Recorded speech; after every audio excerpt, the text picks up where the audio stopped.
میرے رسول پاک علیہ السلام کا دروازہ سب سے بڑا دروازہ ہے، حضور کا دروازہ سب سے بڑا دروازہ ہے، لیکن میرے دوستو یاد رکھنا نبی پاک علیہ السلام نے بھی لوگوں کو جب رستہ دکھایا ہے تو رب کریم کا رستہ دکھایا ہے، اللہ کا رستہ دکھایا، اللہ کریم کا رستہ دکھایا، لوگوں کو رب کی طرف توجہ کرائی۔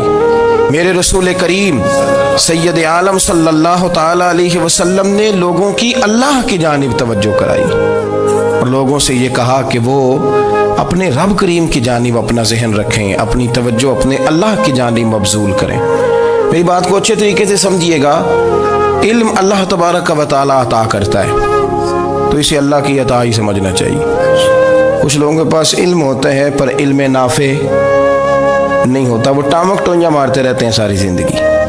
علم کو اللہ کی عطا سمجھیں، اپنی عقل پر اپنے شعور پر زیادہ بھروسہ نہ سمجھیں، نظر اللہ پہ رکھیں۔ حضرت مولا علی شیر خدا کرم اللہ تعالی وجہہ الکریم سے کسی نے پوچھا تھا بڑا عالم کون ہوتا ہے؟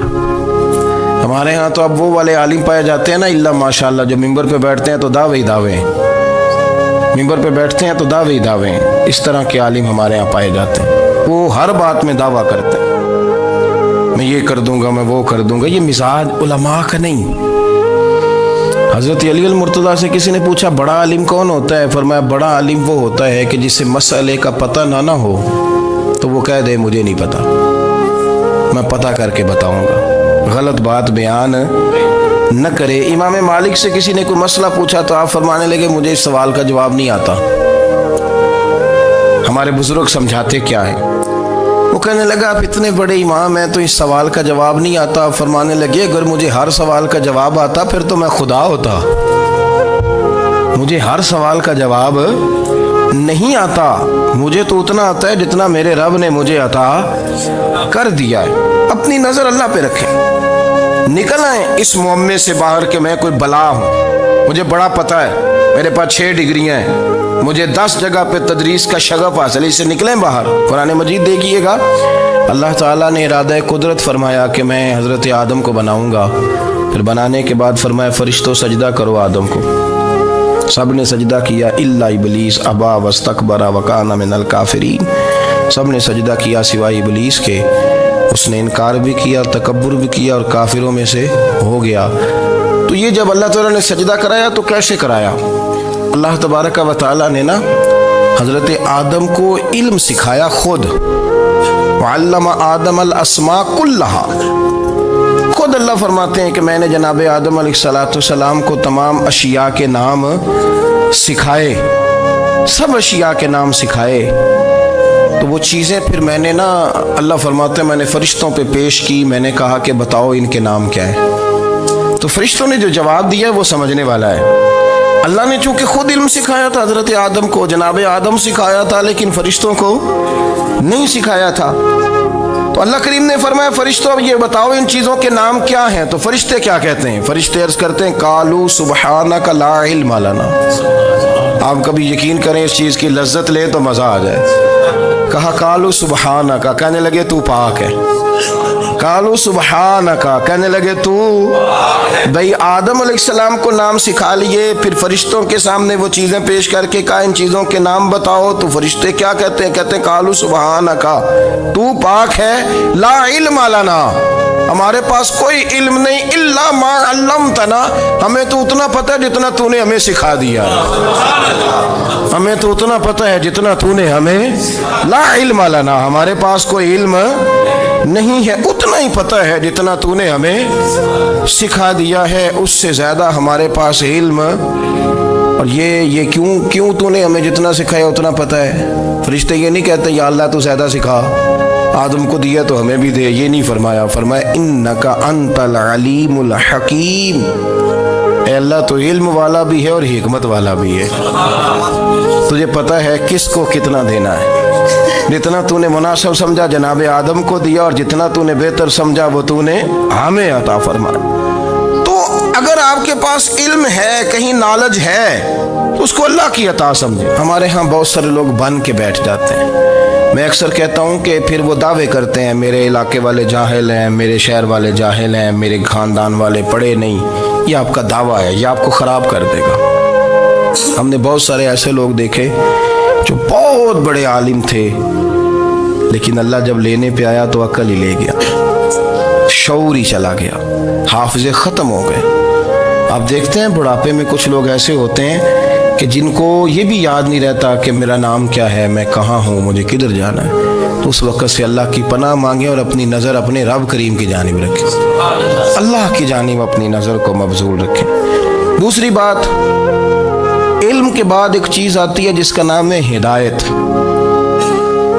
جس کا نام ہے تقوی، جس کا نام ہے پرہیزگاری، جس کا نام ہے عمل، عبادت، ریاضت. یہ بھی اسی وقت ہی نصیب ہوتی ہے جب میرا رب کریم نصیب فرما دیتا ہے. ہم نے نا نیکی کا اپنا اپنا سٹیٹس بنا لیا ہے، اپنا اپنا معیار بنا لیا ہے. کچھ لوگ کہتے ہیں کہ جناب مسجد میں سیمنٹ کا توڑا دینے سے بہتر ہے کسی غریب کو آٹے کا تھیلا دے دو. اب اس نے اپنا مزاج بنا لیا نا نیکی کا، اس نے اپنا سٹیٹس بنا لیا. میرا یہ سوال ہے کہ نبی پاک صلی اللہ تعالیٰ علیہ وسلم جب مدینہ شریف آئے تھے تو حضور نے سب سے پہلے غریبوں میں آٹا تقسیم کیا تھا کہ سب سے پہلے مسجد بنائی تھی؟ کیا عجیب لوگوں کا رنگ ہے، اپنی مرضی کی ہدایت، اپنی مرضی کا تقوی، اپنی مرضی کا معیار. مسجد کوئی بڑا چھوٹا خطیب بھی میری طرح کا ہو نا تو وہ مسجد میں بیٹھ کے جب نبی پاک کی بات کرتا ہے تو کہتا ہے میرے رسول پاک غریبوں کا سہارا بن کے آئے. وہ غریبوں کی بات کرتا ہے، مسکینوں کی، لاچاروں کی، کمزوروں کی بات. تو مسجد ہی تو وہ ادارہ ہے جہاں سے غریبوں کی بات ہو رہی. تو اب لوگوں نے غریب کو اور مسجد کو لڑانا شروع کر دیا. اس کو لڑاؤ کہ مسجد میں پیسے دینے سے بہتر ہے آپ غریب کو آٹے کا تھیلا دے دیں. آپ یہ کیوں نہیں کہتے کہ مسجد میں بھی آپ توڑا دیں ایک سیمنٹ کا اور ساتھ غریب کو بھی خدمت کریں؟ یہ کیوں نہیں تقوی؟ اپنی اپنی مرضی کا مزاج، اپنی اپنی. کچھ لوگ کہتے ہیں چھوڑو جی، ساری زندگی انسان نماز پڑھتا رہے اور پھر گالیاں بھی دیتا رہے، بندہ داڑھی بھی رکھ لے اور جھوٹ بولنا بھی نہ چھوڑے. تو یہ آپ نے اپنے پاس سے تقوی کا معیار بنایا. گالی دینے کا گناہ ہے اور داڑھی رکھنے کا ثواب ہے. تو اگر آپ داڑھی رکھے ہوئے ہیں اور آپ کوئی غلطی کر رہے ہیں تو اس سے آپ کی داڑھی کا ثواب ختم. اللہ کرے آپ کو سمجھ آئے میری بات. آپ کوئی غلطی کر رہے ہیں، داڑھی کا ثواب اس سے ختم. وہ اپنی جگہ پہ قائم ہے چیز. اپنی مرضی کا کیوں تقوی کا معیار بناتے ہیں؟ تقوی کا مزاج اپنی مرضی کا نہ بناؤ. اللہ کی بارگاہ سے دعا مانگو کہ یا اللہ ہمیں ہدایت کا نور عطا فرما.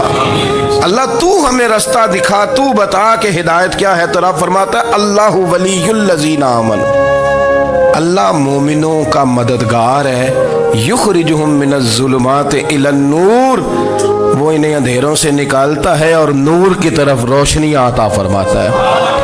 اندھیروں سے نور کی طرف اللہ لاتا ہے. اللہ ولی، اللہ مومنوں کا ولی ہے، وہ انہیں اندھیروں سے نور کی طرف نکالتا ہے.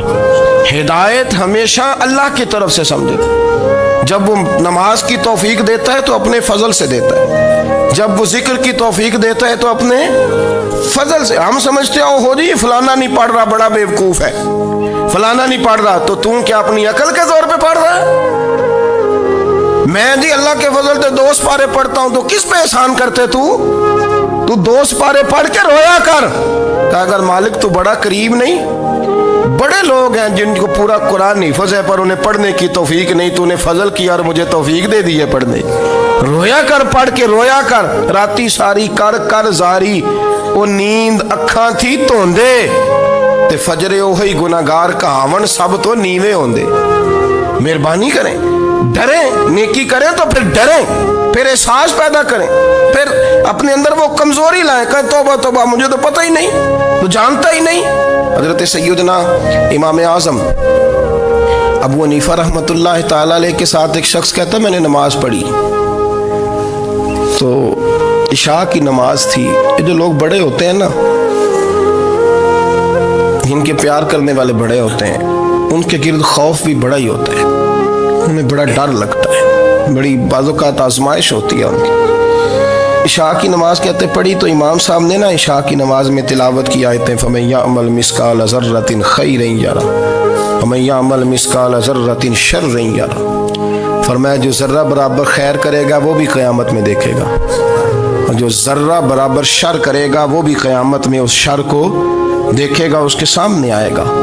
تو وہ شخص کہتا ہے کہ سارے لوگ نماز پڑھ کے چلے گئے، تو امام صاحب رحمۃ اللہ علیہ نے اپنی داڑھی پکڑی ہوئی، رو رہے ہیں، کہتے ہیں وہ ذرہ برابر نیکی کا بدلہ دینے والے، وہ ذرہ برابر شر پہ سزا دینے والے میری سفید داڑھی کو دیکھ، مالک میرے ذرے ذرے سامنے نہ لانا، لوگ تو میری بڑی قدر کرتے ہیں دنیا، میں تو بڑا پہچانا جاتا ہوں، لوگ تو میری راہوں میں پھول لیے کھڑے ہوتے ہیں، مجھے بڑا نوازتے ہیں، قیامت میں رسوا نہ کر دینا، میرے لیے مشکل ہو جائے گی۔ وہ کہتے ہیں میں نے امام صاحب کا درد دیکھا، مجھے کوئی کام تھا تو میں چلا گیا، میں نے کہا کہ وہ اس وقت اللہ کے حضور حاضر ہیں تو میں دوبارہ آؤں گا۔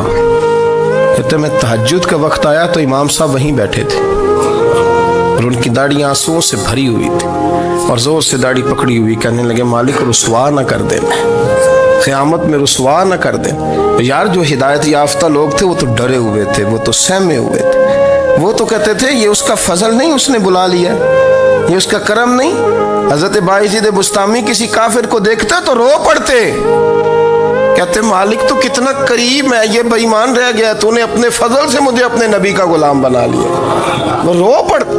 یہاں تو لوگوں کا دعویٰ ہی بڑا ہے، نمازی اللہ خیر فرمائے وہ تو دوسروں کو گھورتا ہے، وہ کہتا ہے جنت کا میں مالک ہوں، کنجیاں میرے پاس ہیں، میں کسی اور کو گھسنے نہیں دوں گا، اور اگر 2-3 حج کر لے تو پھر تو وہ کہتا ہے کہ اب میرے سے پوچھ کے لوگ جنت میں جائیں گے معاذ اللہ، اور اگر وہ 2 4 5 7 دفعہ کوئی نفل پڑھ لے تو پھر وہ کہتا ہے چھوڑیں جی سارے لوگ بے عمل ہیں، میں اکیلا نیک ہوں۔ نہ ایسا کریں، اپنی توجہ اپنے رب پہ رکھیں، اپنی توجہ اپنے معین الملت والدین، عطا رسول، ہند الولی، غریب نواز، خواجہ معین الدین چشتی، حضرت خواجہ اجمیر، شاہ اجمیر، شاہ اجمیر، والی ہندوستان، آخری عمر میں نا سارا دن روتے گزر جاتا، ساری رات روتے گزر جاتے، ذرا سی کوئی بات کرتا تو رو پڑتے ہیں، آنکھیں آنسوں سے بھری رہتی۔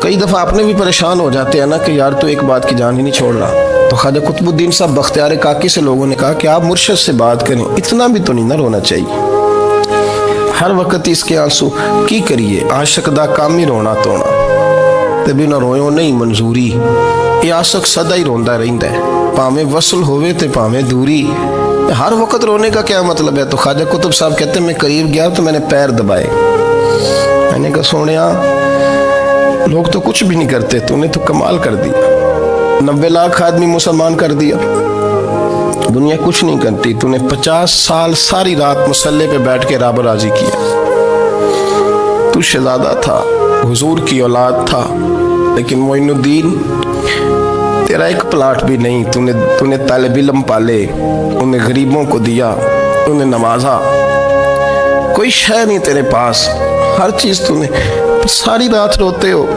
سارا دن روتے ہو۔ تو خواجہ قطب الدین صاحب کہتے ہیں میں نے جب عرض کیا تو خواجہ صاحب مجھے گلے لگا لیا، چیخ مار کے روئے، کہنے لگے قطب الدین پتر داڑھی سفید ہو گئی، جانے کا وقت آ گیا، جو تو نے نیکیاں گنوائی ہیں وہ ہیں صحیح میرے پاس، پر یار کی بارگاہ میں پیش کرنے کے قابل ایک بھی نہیں، ایک بھی نہیں، تو بارگاہ تو دیکھ کتنی بڑی ہے، رسول کریم کی بارگاہ میں پیش کرنے کے قابل ان میں سے ایک بھی نہیں، تو آستانہ دیکھ کتنا بڑا ہے، کیا پیش کروں گا، کیا عرض کروں گا حضور کی بارگاہ میں، کس طرح؟ وہ یار جو بڑے تھے وہ تو ڈرے ہوئے تھے، سہمے ہوئے تھے، وہ تو بڑی آزمائش میں تھے، لیکن میرا اور آپ کا رٹا 2 نمازیں پڑھ کے 6 نمازوں کا دعویٰ کرنا اور لمبی چوڑی کہانیاں بنانا اور اپنے منہ سے اپنی تعریفیں کرنا، اس سے تھوڑا باہر آئیں۔ رزق بھی میرا اللہ ہی دیتا ہے، علم بھی اللہ دیتا ہے، رزق بھی۔ بڑے بڑے فقیروں کو مالدار ہوتے دیکھا، بڑے بڑے مالداروں کو فقیر ہوتے دیکھا، بڑے بڑے، میرے ایک بڑا سخی قسم کا سجن ہے، بڑا پیارا ہے، میں اسے سخی مانتا ہوں، میں نے اپنی پریشانیوں کے دنوں میں بھی اس شخص کو سخی دیکھا۔ ایک دن رات کو مجھے ٹیلی فون کر کے کہنے لگا کدھر ہو؟ میں نے کہا میں گھر ہوں۔ نہیں اکثر سفر میں ہوتے ہو نا؟ میں نے کہا طبیعت کیسی ہے؟ ٹھیک ہے، بس حال چال پوچھنا تھا۔ میں نے سمجھائی، میں نے کہا یار یہ کوئی مسئلہ ہے؟